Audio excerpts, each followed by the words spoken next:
zu einem Thema, der Jascha hat das eben schon angekündigt, das uns aktuell natürlich alle betrifft, also im wahrsten Sinne des Wortes betrifft. Und zwar ist das die Situation der Menschen aus der Ukraine, aus dem Kriegsgebiet. Viele Geflüchtete sind nach Deutschland gekommen, unter ihnen natürlich auch viele, die zur LGBTIQ-Plus-Community gehören. Und ja, da hat der Kölner Lesben- und Schwulentag e.V. gesagt, wir wollen das Thema gerne heute auf die Bühne bringen, denn wir finden es total wichtig zu erfahren, wie geht es den Menschen, wie geht es mit den Menschen weiter und berichtet doch einfach mal aus erster Hand. Und deshalb, der CSD ist eben nicht nur feiern, sondern auch informieren und sich austauschen und auf das hören, was den oder die anderen betrifft. Und deshalb freuen wir uns sehr, dass es jetzt hier 30 Minuten um diese Thematik gehen wird. Wir beide werden das nicht durchführen, denn das Ganze wird auf Englisch stattfinden und wir freuen uns sehr, dass viele Gäste jetzt hier oben auf der Bühne sind und sie uns teilhaben lassen an ihrer derzeitigen Situation und tatsächlich dann auch, das muss man ganz klar so sagen, an ihrem Leben. Babsi, wer wird jetzt hier gleich durch die nächsten Minuten führen? Ganz genau. Wir begrüßen gleich eine Amerikanerin, die in Paris aktuell wohnt. Sie ist eine ganz sympathische Frau. Sie hat mir erzählt, sie ist seit 20 Jahren schon im Bereich Human Rights und Civil Societies weltweit unterwegs. Unter anderem in der UN für die United Nations, also eine ganz, ganz aktive Person. Und sie hat, wie gesagt, verschiedene Talkgäste heute dabei. Geflüchtete bzw. Menschen, die für die Rechte der Geflüchteten, der LGBTIQ-Plus-Community in diesem Zusammenhang kämpfen. Und sie heißt Irene Shen und ich würde mich wahnsinnig freuen, wenn wir sie, denn sie ist bestimmt auch ein bisschen aufgeregt, jetzt mit einem riesen Applaus begrüßen. Herzlich willkommen und startfrei für unsere Talkrunde zur Flucht und zum Leben der LGBTIQ+ aus der Ukraine. Hier sind Irene Shen und ihre Talkgäste. Herzlich willkommen! You're welcome. Hello, Cologne Pride! How are you?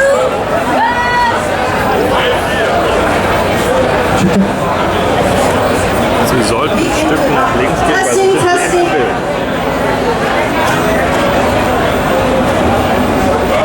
You have to use the microphone much closer. Okay, thank you.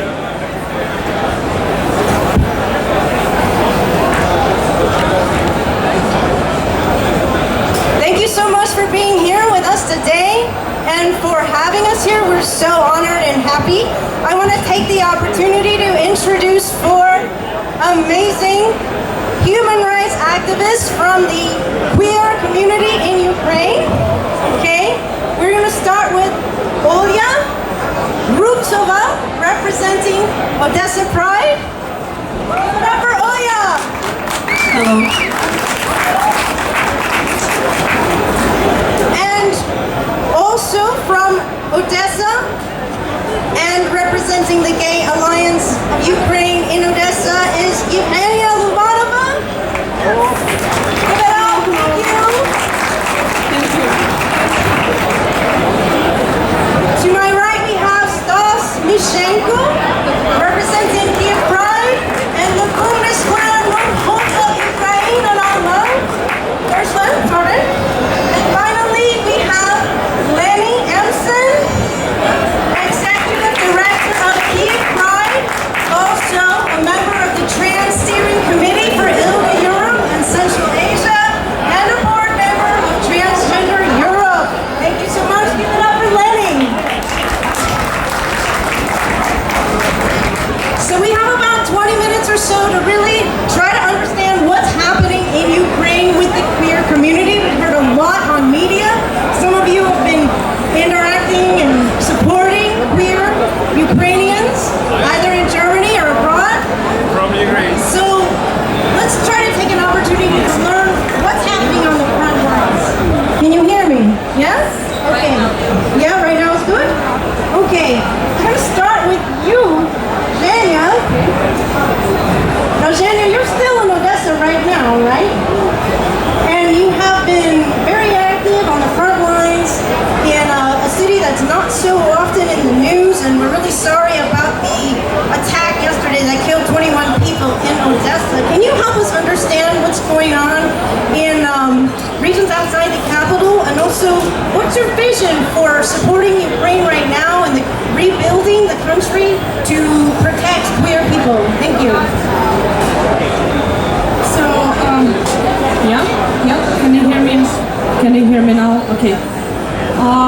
Thank you for the question, Irene, and thank you for the opportunity to be here and to speak about Ukraine, to speak about regions of Ukraine, Odessa in particular.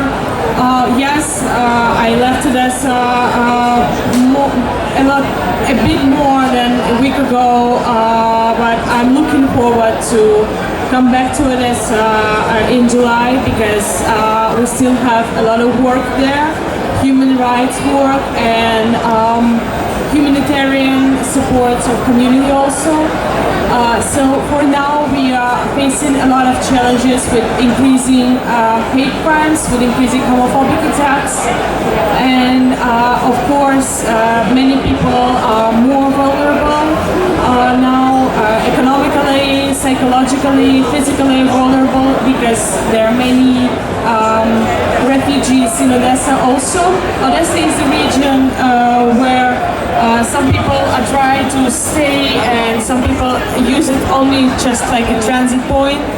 But we want people to be adopted. We want people to be strong in Odessa because as a region we have huge perspective to be free, to be secured, to be strong, to have our own human rights agenda. And what we need now, we don't work only on short-term goals as food kits or medicines, but we appreciate it also and we're working on this every day.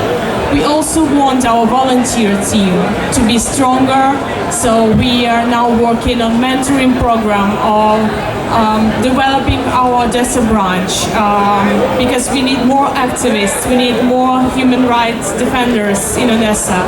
We want this region to be strong and to be able to speak as a voice of south of Ukraine. So we need your support now for this. We need your support again and again and again till our victory and after this victory. So thanks a lot for being here and thank you for supporting Ukraine. Thank you so much, Jenya. And if you guys have questions for Jenya, please do feel free to share them afterwards. Olya, got a question for you. I want to crowd the interpreter here. Olya, you've been living in Munich. Olya is a dentist who's practicing in Ukraine right up until the latest bombing started in February and has been living in Munich since then, supporting Ukrainians who are living in Germany and also working to combat disinformation on social media. Some people know that there's a lot of so-called news floating around on the internet about what's actually happening with Ukrainians that are in Germany or that are in other countries neighboring Ukraine or in Ukraine still. So, Olya, would you like to share with us some of your experiences building solidarity with people here in Germany, online and offline? Thank you. Hello everyone.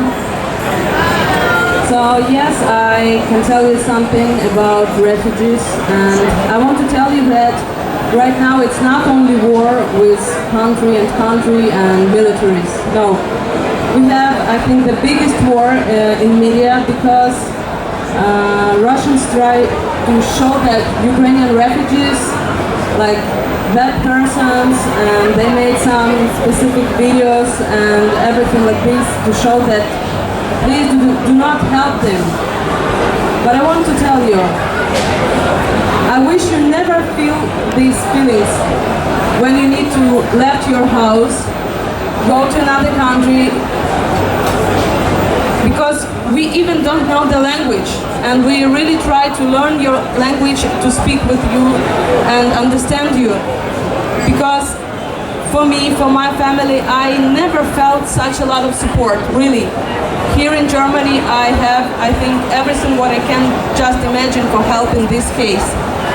And I know a lot of people because I'm volunteering and I help in like hundreds of people, and I know their cases, and I know that cases when Russians say, okay, we can accept some refugees and they could live with us, but after they stole all, can you imagine people, refugees, they just left their houses with only one bag or with only one luggage. It's whole their lives, and maybe they're like the most expensive, it's just laptop or smartphone, that's all.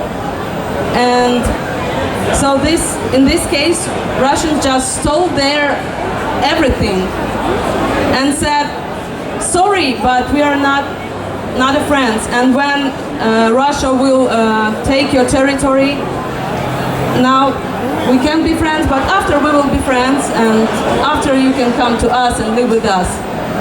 So, still, I want to say that not all Russians bad, not all refugees bad people, because maybe for someone it looks like they try to occupy your territory, but they just want to save their lives. And I want to ask you, please help them. And if you can't help in any case, it doesn't matter if it's only just information, because sometimes people just need to find how to go to another street or something like this. So please help them if they ask you of this help. And it would be like safe for them for this case, for this moment, and for this day. Thank you very much. Thank you. Thank you. Let's have a round. Let's have a hand for Olya. Thank you so much. Next, I want to invite us to hear from Stas Mishenko of Kyiv Pride, living in Munich, and representing the Bundeswehr Nothilfe Ukraine on Deutschland. Stas, can you help us understand what is it like for you to be staying in Germany right now with your partner and supporting queers in many different parts of the world as a transnational activist? What are some of the things you're observing as the major challenges? Thank you. So for me personally, although I understand that I'm privileged and I'm not facing war on daily basis there in Ukraine, but it's still not far from me. I have my friends, my family back in Ukraine who are under constant threat every single day. As an anecdote, I'm very late bird. I'm going to sleep at 4 or 5. My family in Ukraine is opposite. They're waking up very early. My mother has a small farm. My brother has children. He has dogs, so they need to wake up early as well. And every single morning at 5 in the morning, I wake up. I send a message. Are you fine? How are you? I'm going to sleep. They send me a message. Yeah, we're fine. You're free to go to sleep. Don't worry, we're fine. And since 24th of February, we have this ritual every single day. There are many people who are in Germany. My organization, Munich Kyiv Queer, and in National Bundeswehr Nothilfe, which unites 40 organizations, over 40 organizations in Germany, are trying to collect money and support people in Ukraine, people and organizations. We are really appreciating your donations, and there is every single penny counts. Germany has accepted hundreds of thousands of Ukrainian refugees, and you are doing it amazing. You are awesome, and I want to say thank you from the bottom of my heart for this. You're really great.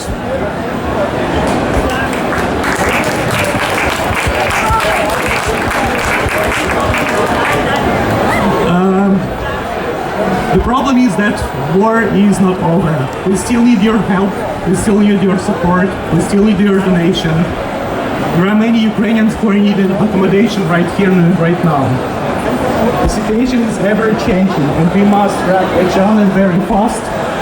So there are many urgent requests, and if we say that something needs to be done now, it means right now, not in 1 month or 2 months.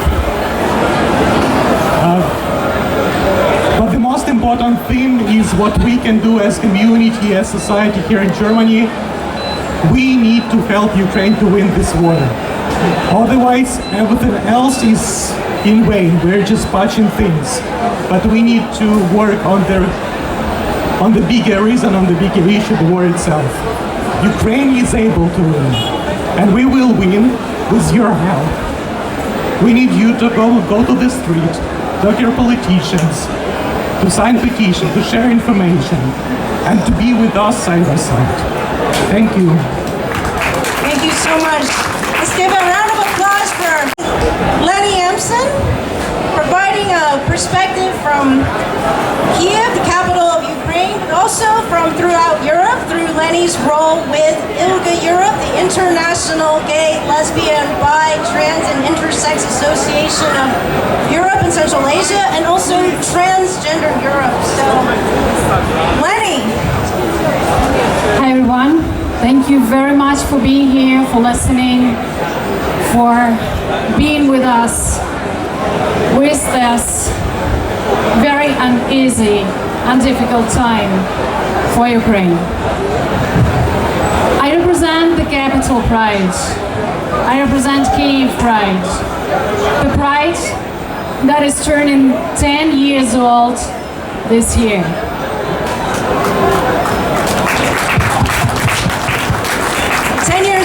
Pride. As you can imagine, we're not celebrating. That's a very sad birthday for us. And just because Russian aggression denies us everything, denies us peace, denies us lives, denies us health, and denies us everyday security that we deserve, we are right now on the front line of fighting for LGBTQI rights in the region. Let me tell you that for Eastern Europe, Central Asia region, Ukraine was always on the front line of the LGBTQI rights. Over 30 years we were fighting for LGBTQI rights and freedom in our country and being a leader for the region. We achieved a lot. We achieved a significant changes in legislation for trans people in Ukraine. And right now many countries are following us. We achieved a lot in the rights for LGBTQI people on the working place, in labor code. We were about to introduce a safe-sex marriage bill in our parliament. Our parliament was about to vote for anti-hate crimes legislation, specifically hate crimes directed at LGBTQI people this spring.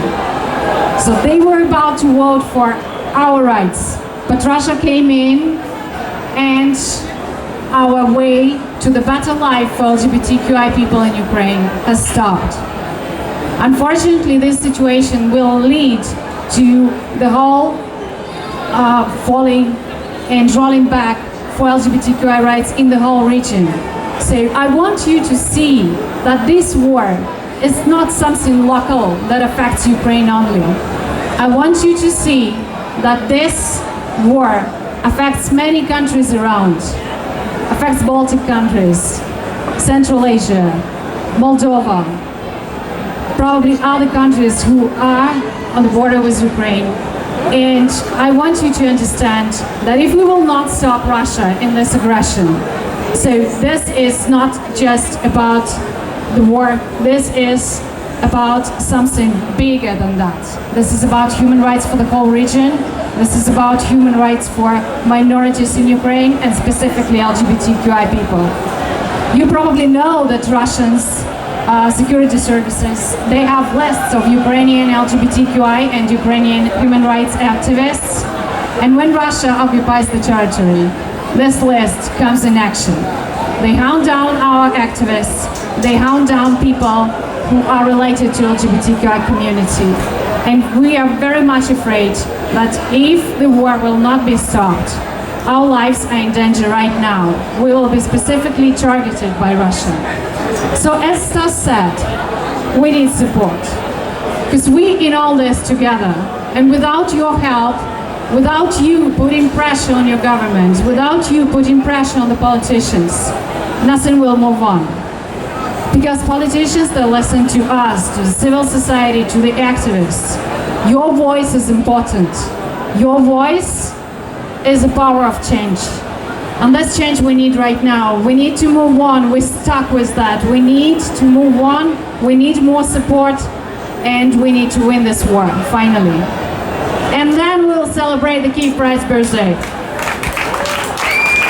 Next year in Kyiv! Next year in Kyiv. Thank you so much, Lenny, for that very, very prescient perspective.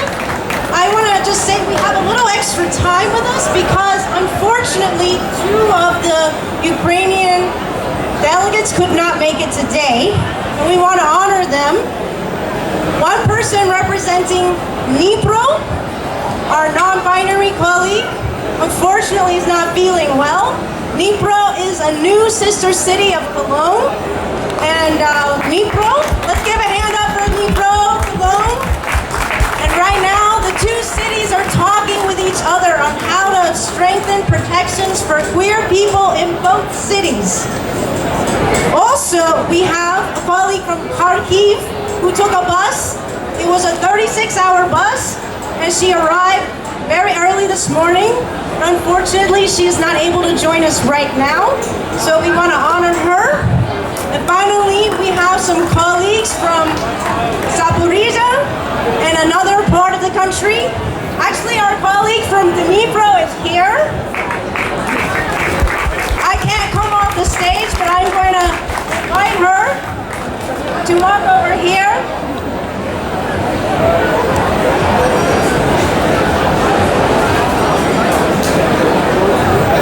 She'll be joining us. They will be joining us, shortly on the stage.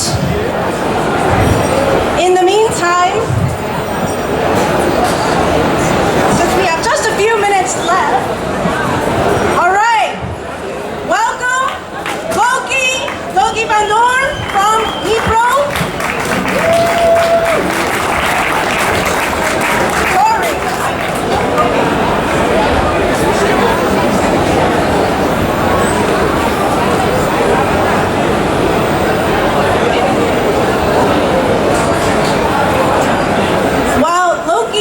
Who ran here catches their breath. I want to just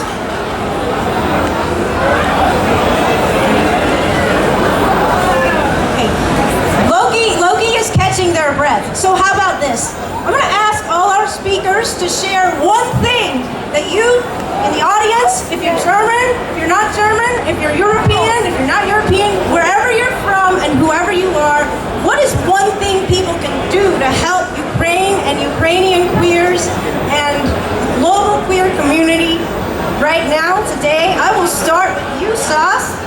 One thing.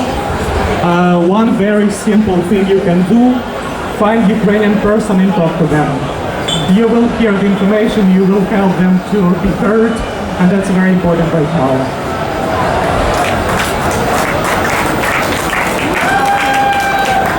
Follow our social media, listen to Ukrainian voices, be aware of Russian propaganda being everywhere, including LGBTIQ queer circles, and please listen to Ukrainians.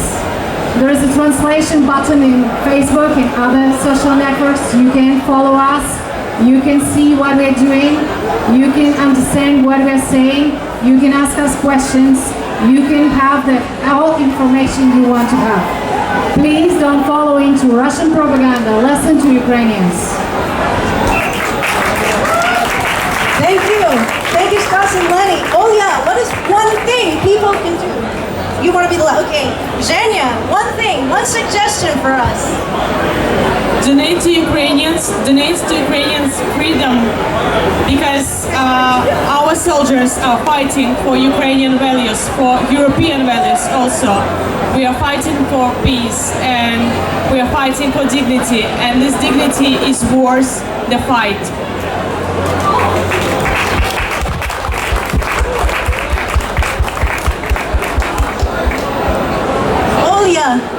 Olya. One thing. I want to show you one thing. I know that everyone should know this word, which is called freedom. Can you say this word? Okay, one more time, all together. Freedom! And again, freedom! As you see, when we all together, we can do the perfect things. We can do everything if we will stand together. So please, stand together with Ukraine. And I hope someday we will give you much more, and in any case, and I hope that you will never have this situation as we have right now, because you want to know only one thing. Before us was a lot of other countries that they have the same situation, and it was like step by step, and closer to Europe. And you need to understand that if we will not stop this, who stop it? Please stay with Ukraine. Thank you. Thank you, Oya. Oya and Loki. Loki, are you speaking in Ukrainian? English. Okay. Hello, Cologne. Thank you for the opportunity to see the European Pride and feel the European welcome. Thank you for the opportunity to feel safe and see the real atmosphere of the holiday and of the Pride. You managed to turn a long struggle for rights into one of the brightest and loudest holiday celebration. And it's really inspiring and energizing. We would like to strive for the same, especially Dnipro.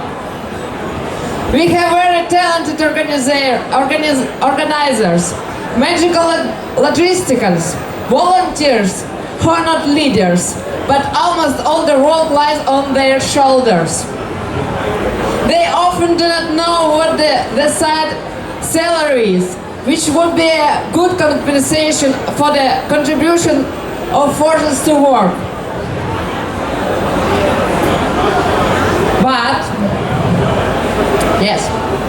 But we hope that you will stand with us and help us to reach our decision, our challenges, and we want to stay a safe city in Ukraine for this time. Please help us what you want and what you could do for us. We really need your help and support. Please don't forget about this war, because this war of all of us, war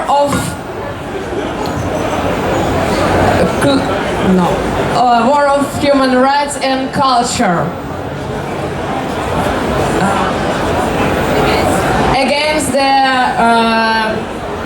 homophobia, transphobia and other bad things. Sorry for my English and thank you. Happy Pride. Happy Pride. Thank you so much, Loki. Any final thoughts? Lenny? And I want you to take away from this panel one thing. I will teach you how to say glory to Ukraine. Does somebody know? Glory to Ukraine. Does anybody know how to say that? All right, so please repeat after me. Slava Ukraine! Slava Ukraine! Slava Ukraina! Thank you very much. And please remember this, when you meet Ukrainian, just say Slava Ukraine. Slava Ukraina! Thank you so much. And we will wait you in our Pride. You are welcome. Thank you so much. Let's keep in mind, it's not just a problem in Ukraine or in Europe. It's a global human rights challenge, and we're ready to meet it. Thank you for your support.